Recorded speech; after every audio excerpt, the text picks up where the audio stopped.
ya. Ini suaranya soalnya udah maksimal. Jadi kalau nggak semuanya hening, nggak kedengeran ngajinya ya. Sepakat? Izin dibuka dulu. A'udzubillahi minasyaitonirrajim. Bismillahirrahmanirrahim. Rabbi shrah li sadri wa yassir li amri wahlul 'uqdatam min lisani yafqahu qawli. Rabbana zidna ilman warzuqna fahman bi rahmatika ya arhamar rahimin. Subhanaka la ilma lana illa ma 'allamtana innaka antal alimul hakim. Allahumma inna nas'aluka ilman nafi'an wa rizqan thayyiban wa amalan mutaqabbalan. Amin ya rabbal alamin. Bismillahirrahmanirrahim. Assalamualaikum warahmatullahi wabarakatuh.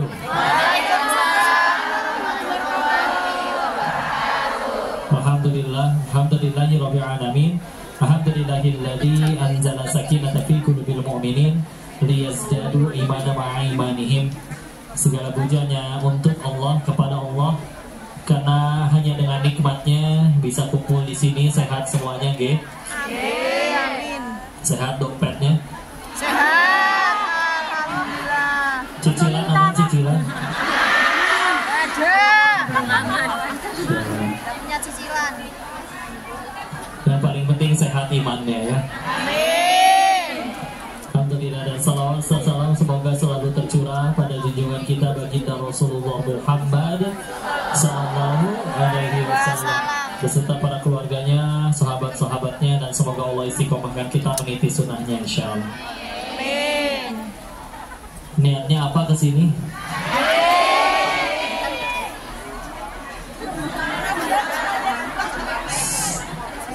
Kalau niatnya ngaji, maka mau siapapun yang bicara, siapapun yang datang, bahkan kalau penceramahnya nggak jadi datang, tetap dapat pahala tidak? Dapat. Jadi yang makin jauh justru paling banyak pahalanya, ya. Tapi kalau niatnya selfie dengan yang bicara, Dua-duanya. maka ketahuilah yang diajak foto itu nggak bisa nyelamatin siapapun ke surganya Allah. Jangankan menyelamatkan orang, nyelamatin dirinya sendiri aja belum tentu bisa. Ya. Jadi kalau lihat kayak gini, yang ceramah teh didoain, ya. Ya Allah, ini kongko. Kalau di Indonesia mah biasa jualan handphone, ya. Ini ngaji, mudah-mudahan gak cuma ngomong, tapi juga ngamalin apa yang dia sampaikan, ya. Jadi saya minta doanya ya. Ikusilah insyaallah. Yang dari Sumatera angkat tangan. Kalau sisanya kebanyakan Pulau Jawa ya. Insyaallah. Ini bahasa Jawa udah jadi bahasa keduanya Hongkong katanya. Insyaallah. Yaudah, istilah ini sudah masuk di bulan Muharram. Iya sih betul. Ya, sudah masuk di bulan Muharram. Dan ini termasuk dari 4 bulan yang haram, yang mulia. Dimana sekali lagi, kalau buat pahala di bulan ini, maka dilipat gandakan. Tapi juga hati-hati kalau buat dosa, dosanya juga dilipat gandakan. Padahal kalau kita bikin dosa, siapa yang rugi? Kitanya atau Allahnya? Jadi kalau kita berbuat yang gak baik tuh, sejatinya kita lagi ngejahatin diri sendiri. Misalkan ada palu diketok kena kepala sendiri, bodoh gak? Iya, ngapain? Nah, diketok palu bisa jadi masih ada baiknya, karena kalau dapat kepahitan bisa gugurin dosa atau nigiin derajat. Tapi kalau sengaja kita bikin ulah, bikin kesalahan, sama aja kayak pengen nyakitin diri sendiri ya. Jadi jangan. Termasuk di sini istilah jauh-jauh dari kampung halaman nyampe sini ke Hongkong. Niatnya pengen kerja apa yang didapat? Nggak apa-apa, itu salah satu yang didapat. Tapi yuk kita lurusin, bukan tujuan utama, betul? Kalau misalkan Allah suruh pilih, ya udah nih kerja di Hong Kong, pilih mau dapat duitnya atau dapat pahalanya. Hah? Dua-duanya kok. Nah, masalahnya gini, kalau kita milih dapat duitnya, tetap bisa dapat duitnya, tapi belum tentu dapat pahalanya, betul? Kalau kita pilih ngejar pahalanya, pahalanya tetap dapat, duitnya juga pasti ngikutin, betul? Kan kalau dekat sama yang punya toko roti aja kenyang makan roti, apalagi dekat sama yang punya dunia, betul? Ini pelajaran ya. Ada pedagang kaos kaki ditanya, Pak berapa? 10.000 deh. Modalnya berapa? 7.000, 8.000. Untungnya cuma 2.000 atau 3.000. Sedikit atau banyak?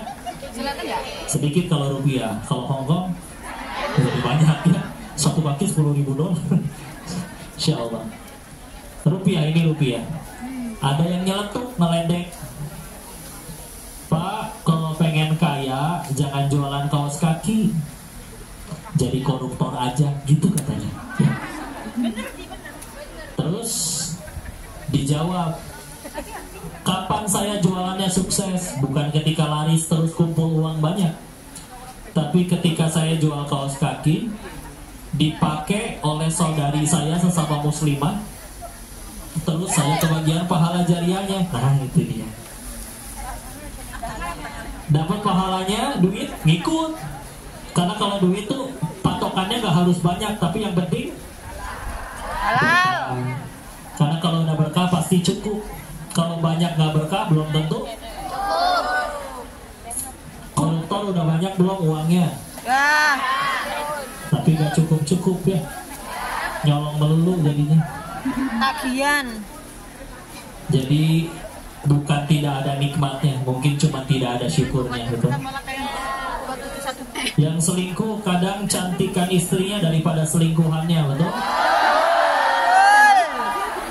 Kok menjiwai begitu? Saya nggak lagi bahas suami ibu ya, tenang dulu. Emang ini udah menikah semua? Makasih. Yang belum nikah angkat tangan, yang belum nikah.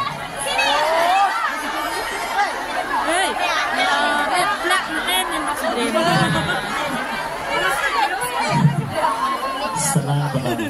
Saya nanya bukan berniat pengen nafkahin, bukan ya. Semoga jodohnya soleh-solehah. Rumusnya gampang. Kayak kalau pengen jadi kaya, rumusnya gampang. Jangan tunggu kaya dulu baru sedekah. Sedekah dulu nanti Allah jadiin kaya. Jangan tunggu ada imam yang soleh dulu baru jadi soleha. Jadi soleha dulu nanti ada imam yang soleh. Karena hei dengerin para jomblo, beneran ini. Karena niat macam-macam ya, ada kesini nyari jodoh tuh ada. Pasti dapat nggak? Ya Allah ya. Sekalinya dapat kirain baik, taunya jahat ya, ada ya. Maka istilah kalau bicaranya jodoh, sekali lagi tadi ya, jangan kayak pengen kaya, jangan tunggu kaya dulu baru sedekah, sedekah dulu nanti jadiin kaya. Karena cepat atau lambat kita tuh pasti ketemu jodoh kita. Paling cepat di dunia, paling lambat ya nanti di surga. Betul? Cuman kan pertanyaannya satu, kita bakal ke surga atau enggak? Ya, insya Allah yakin? Kalau yakin, izin ada pertimbangannya kayak gini. Nabi Adam diusir dari surga gara-gara satu dosanya. Kita yakin ke surga, emang dosanya satu? Banyak. Tak dulu berarti yakinnya gara-gara apa? Pengen. Iya betul, apa ngampun. Pertanyaannya dibalikin lagi, emang kita layak diampuni? Kadang beres sholat lebih sering mintanya atau lebih sering tobatnya?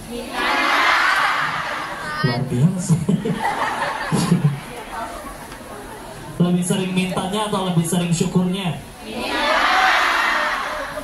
Lebih sering mintanya atau memuji Allahnya? Al-Fatihah apa Al-Fatihah? Ada berapa ayat? 5 ayat itu memuji Allah dulu, mintanya di 2 ayat terakhir. Jadi kudu kayak gitu tuh minimal. Puji Allahnya dulu, baru minta. Kita aja kalau minta tolong ke orang, mau minjem duit, kan udah nyiapin kata, betul? Iya, anaknya cantik ya kayak ibunya. Allah. Dan lain-lain. Kalau tiba-tiba assalamualaikum datang, assalamualaikum, waalaikumsalam, duit atuh, nah kan nggak enak. Kira-kira dikasih atau diusir? Ini ke Allah ya, bismillah. Jadi yuk bismillah. Kita nyampe ke Hong Kong jauh-jauh ya. Kerja jodoh-jodohan, ada yang baik mungkin tempat kerjanya, ada yang mungkin ya sesekali ada ujian. Bahkan ada yang kebanyakan ujiannya kayaknya ya. Atau ada juga yang ujian dibikin sendiri, bikin ulah ya. Maka siapa yang paling beruntung yang di sini? Apa yang gajinya paling gede? Bukan. Yang paling penting tadi lah, jadi amal soleh, betul? Karena tadi ada yang kesini ngejar duit, dapat gajinya tiap bulan. Tapi jadi pahala atau jadi bekal kita pulang atau enggak? Wallahu a'lam. Kalaupun dia dapat duitnya, Allah nggak ngizinin kita nikmatin, ada yang meninggal duluan, atau ada yang hilang duluan, atau ada yang lewat duluan, taunya malah jadi jalan rezeki buat orang. Ya. Tapi kalau ngejarnya Allah, mintanya apa? Allah udah tahu. Sejatinya setiap kali kita ada masalah, terus sholat, pengen doa, Allah udah tahu belum kita pengen doa apa? Tahu. Jadi sebetulnya yang harus dibanyakin bukan mintanya, tadi syukur sama tobatnya dulu, bismillah. Sisanya minta ya silakan. Allah kok yang nyuruh kita minta. Ud'uni astajib lakum. Quran surat 40 Ghafir ayat ke 60-nya. Disuruh kita minta. Tapi ternyata yang bikin nikmat tambah banyak bukan sekedar mintanya, ya, tapi syukurnya. Bersyukur tidak kerja di sini? Betah? Ya. Masya Allah. Ada yang udah lebih dari 20 tahun? Ada? Senior ini ya, Masya Allah. Sumbe ya. Dikira cupu ternyata suhu ya. Alhamdulillah. Udah gitu bismillah. Nanti saya pengen banyakin ngobrolnya, diskusinya, tanya jawabnya ya. Pada punya masalah kan ini? Masalah semua. Ya, kalau dari wajah-wajahnya kayaknya ada kesulitan nih. Tapi tenang, nggak ada yang sia-sia. Perhatikan ya. Ini mesti dihujatkan ke dalam hati bahwa apapun yang kalian alami, termasuk yang gak enak, sejatinya cuman fasilitas dari Allah. Ulangi, cuma fasilitas dari Allah. Untuk apa? Untuk memudahkan kita untuk menuju tempat yang paling kita pengen, ke surganya Allah. Suruh pilih ya, suruh pilih. Jadi bos, penghasilan besar, mobil, semua lengkap, semua punya, semua yang pengen, dikabulin semua, Allah kasih, tapi satu, nggak ada surga untuk kalian. Mau? Gak mau. Atau dibalik, seumur hidup lebih sering nggak dikabul doanya, tapi Allah janji satu hal aja, disediakan tempat terbaik di surganya Allah. Mau? Mau. Berarti sejatinya kan yang paling kita pengen apa? Surganya Allah. Kita lebih pengen surganya Allah daripada ya gaji dinaikin, jodoh yang sesuai idaman, sesuai harapan, ya. Tapi masalahnya yang disesuaikan dengan harapan mau nggak sama kitanya, kan itu masalah besar sebetulnya ya. Daripada itu semua, kita ternyata lebih pengen satu hal, surganya Allah, betul? Karena Allah tahu itu, makanya Allah yang ngaturin gimana caranya kamu semua tambah dekat ke surganya Allah. Karena kita tadi balik lagi, kalau jujur pengen ke surga, ngandelin amalan kita sendiri, kan bingung mau jawab yang mana. Mintanya juga gak nanggung-nanggung. Ya Allah, pengen surganya tetanggaan sama Nabi. Kasihan malaikatnya, geleng-geleng. Ini mbak ini apa amalannya? Dicek sholatnya, lupa rokaat melulu. Istighfarnya, ya gitulah. Sedekahnya, ya diirit-irit kan. Giliran handphone harus yang terbaru ternyata. Nyicil juga nggak apa-apa. Ya Allah. Yang repot, ada yang udah bela-belain nyicil biar handphonenya bagus, biar cenah naik derajatnya. Ternyata orang nggak percaya itu asli. Ada yang lebih sedihnya. Ada orang yang diuji kayak gitu. Udah beli asli tetap dianggap KW. Ada yang kayak gitu. Karena capek sekali mulut orang itu dikejar ya. Pengen selalu kelihatan langsing, tiap kali foto tahan nafas, kan tegang sekali. Menjiwai amat gitu. Iya berhasil langsing, tapi kenapa wajahnya biru? Nggak bisa nafas. Insyaallah. Definisi foto yang bagus itu relatif sih. Foto 10 orang, yang 9 udah cantik, tapi kita merem sendiri, jelek kan? Diulang nggak? Diulang fotonya, yang 9 merem, sekarang cantik sendiri. Itu kan yang diposting? Seegois itu gitu. Dan tolong kasihani yang moto ya. Diomelin melulu. Mas tolong jangan gendut ya. Gimana bu, kan yang makan banyak ibu. Masa sering diomelin. Udah beneran, semuanya fasilitas untuk membuat kita tambah dekat ke surganya Allah. Kok masa dijahatin kebaikan? Bisa jadi gara-gara dijahatin itu dosa-dosa kita yang belum layak dihapus karena amalan kita segitu-gitunya jadi bersih. Jadi bersih. Beneran. Kalau suami saya selingkuh, masa kebaikan? Punten. Kalau setelah diselingkuhi jadi tambah takwa, sholatnya jadi gak pernah bolong, mulai hijrah, mulai baca Quran, ngaji, sampai hafal, sampai ngajarin, bisa jadi lebih baik daripada yang suaminya setia tapi selingkuh. Setia? Gimana sih setia? Suaminya setia tapi kitanya lalai ya. Meskipun kalau ada yang punya suami setia, nggak usah disuruh selingkuh juga, nggak usah. Jadi kalau hidup tuh cuma ngejar yang kita suka doang, capek. Udah mah capek, 2 mustahil. Gimana caranya seumur hidup semua nurut sama kita? Nggak mungkin. Yang lebih mungkin adalah gimana caranya apapun yang terjadi, hati kita selalu siap. Ya udah, bismillah kayak gitu aja. Karena kalau misalkan yang dikejar masih yang kita suka, kata siapa yang kita suka itu baik buat kita, betul? Semangat. Ya udah, bismillah. Semuanya masih berupa fasilitas. Karena kalau tujuannya belum Allah, salah fokus, stres. Contoh, ada artis ketahuan selingkuh. Ya, tidak menyebut satu nama artis pun, kita cuma ambil hikmahnya. Kenapa dia stres? Salah fokus. Apa emang fokusnya? Fokus ini gimana sinetron saya?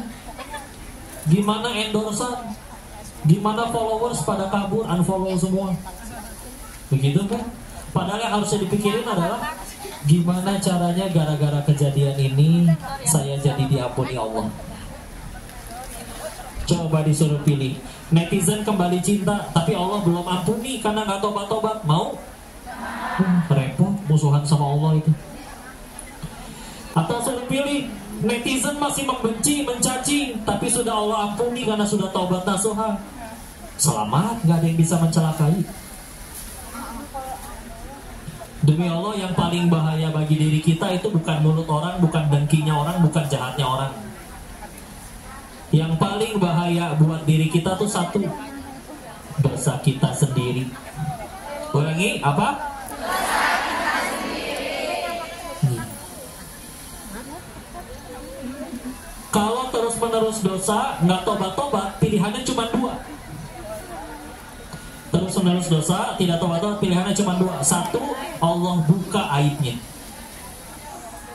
Karena punten, ada orang yang memang baru bisa tobat setelah kebuka aibnya. Contoh, kapan artis yang selingkuh berhenti selingkuh? Ketika ketahuan. Coba kalau nggak ketahuan, gaspol ya. Gaspol. Di Indonesia katanya lagi rame film Ipar Adalah Maut. Iya, maut. Ya. Kapan mereka berhenti selingkuh? Ketahuan. Ya. Kenapa dihukumnya ketahuan? Karena bisa jadi emang ini orang Tuhannya bukan Allah, Tuhannya masih mulut orang.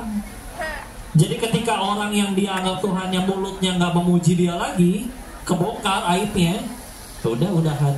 Dan izin maaf. Kadang kalau dibuka aibnya, yang dibuka juga cuma satu dari sekian banyak aib kita yang asli, betul? Orang kalau ngehina kita apa sih paling? Dasar kamu banyak omong, satu kan yang diucap. Padahal kita punya aib yang lain. Mungkin gak cuma banyak omong, banyak utang, banyak cicilan, banyak macam. Cuma satu kan yang kebuka. Tapi kita gak suka, anehnya. Padahal beneran ada di diri kita. Ya. Kok berarti kalau bikin dosa, aib kebuka atau kena azab, habis ngintip kecolok misalkan, ya. Misalkan, berarti Allah benci kan? Enggak, fasilitas Allah sayang. Bisa jadi gara-gara kejadian itu tadi bersih dosanya. Balik lagi kan, emang amalan kita yang mana yang menurut kita layak buat kita ke surga? Gak berani jawab. Gak berani jawab. Apalagi Allah berfirman begini, surat 35, surat Fatir, ayat 45. Walau yu'akhidullahu an-nas bima kasabu ma taraka 'ala dhuhriha min dabbah. Kalau sekiranya kita bikin dosa, hukumannya kontan saat itu juga, kata Allah, tidak tersisa makhluk bernyawa di muka bumi ini. Berarti kan ternyata kita semua, termasuk apalagi yang lagi ngomong, oh pasti punya dosa. Dan ternyata dosa sekecil apapun aslinya pantas mati kita itu. Kenapa tapi masih ramai begini? Walakin yu'akhiruhu ila ajalin musamma. Tapi Allah akhirkan sampai waktu yang ditentukan. Udah bisa. Allah lagi nungguin kita. Ya. Itu satu. Kalau akhirnya bikin dosa nggak tobat-tobat dibuka aibnya. Yang kedua lebih mengerikan. Habis bikin dosa nggak tobat-tobat terus keulang tanpa tobat. Pilihan yang kedua, Allah matikan dalam keadaan bermaksiat. Izin ya, pas dinasehatin ini kejadiannya waktu itu di Bandung. Saya tidak sebut nama, tapi ada tokoh lah, pejabat, meninggalnya di hotel remang-remang, hotel murah pinggir jalan, tanpa busana dengan sesama laki-laki. Kisah nyata ini. Izin saya bertanya, matinya hina bukan? Renungannya apa? Gini, guru saya nanya, saya sekarang tanya ke semuanya, kira-kira Allah yang segitu maha baiknya, maha pengampunnya, apakah setega itu langsung mematikan hambanya yang dia sayang dalam keadaan sehina itu? Kalau dosanya baru sekali-kalinya, kayaknya gak mungkin. Makanya biasanya kalau sampai kejadiannya kayak gitu, mau gak mau, karena keulang nggak tobat, terus keulang. Ya udah, mendingan satu selesai tapi jadi pelajaran bagi ribuan orang. Ya, mau nggak mau. Karena Mana ada orang kebuka aibnya masih nggak berhenti juga. Ini dia ya. Bu, kan bukan tanpa alasan. Bukan tanpa alasan Allah tuh ngasih contohnya dalam Quran tuh Firaun, ya. Kenapa Ibu?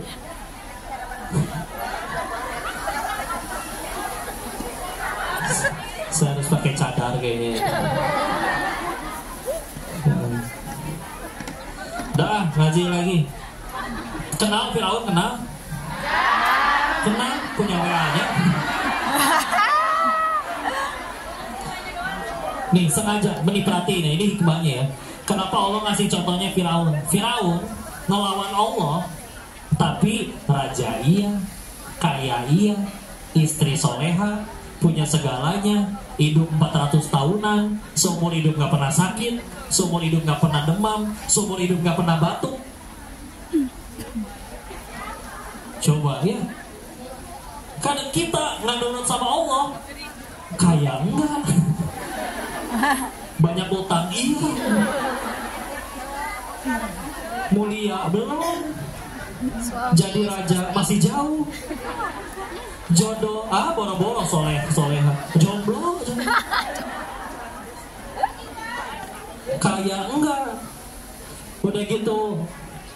Firaun sehat, kita angin dikit masuk angin, dikeroknya. Setampan secantiknya orang, merah kerokan kan kurang wibawa. Sok atulah nurut ya, nurut sama Allah. Yang belum nikah tadi angkat tangan. Ganti pertanyaannya. Saya tanya ya, kalian punya pacar tidak? Yang punya pacar atau ada yang ngajak pacaran, putusin, oke? Bilang aja disuruh suka gitu. Siapa? Kenal juga. Bentar Bu ya, yang udah ibu-ibu, bentar ya Bu ya. Saya nasihatin ini jomblo, kasihan. Bentar ya. Kalian itu, para wanita dengerin ini beneran ya. Terutama yang jomblo ya. Kalian itu mulia di sisi Allah beneran. Makanya aturan buat perempuan tuh banyak. Nah ibarat kita mau beli gorengan sama beli berlian, bungkusnya bagusan mana? Gorengan mah gak dibungkus malah ya dilalarin kadang. Berlian megangnya aja nggak boleh pakai tangan, itu yang jaga. Pakai jas, pakai dasi, pakai sarung tangan ya. Yang jaganya habis ngupil suruh cuci tangan dulu itu sama bosnya ya. Saking mulia dijaga. Laki-laki sama, kalau pengen nyentuh kalian satu syaratnya, buat perjanjian sama pencipta kalian. Kalau cuma sekedar modal nyanyi, udah mah pales nyanyinya. Terus pengen ngajak pacar, kalian terlalu mulia dia daripada dimodusin kayak gitu ya. Jadi jangan mau ya. Punya Instagram gak? Kau istilah. Misalkan Instagram kalian tiba-tiba di DM oleh Song Joong Ki misalkan. Astagfirullah. Memang benar ternyata kata guru saya, cara bahagiain wanita tuh gampang. Dikasih khayalan juga udah bahagia. Misal, atau nggak usah lah, nggak harus Song Joong Ki. Misalkan, ya Allah dia tinggi, putih, langsing, mirip bihun. Tapi kalau ngajaknya pacaran, jawab dengan tegas, halalkan atau tinggalkan Bang.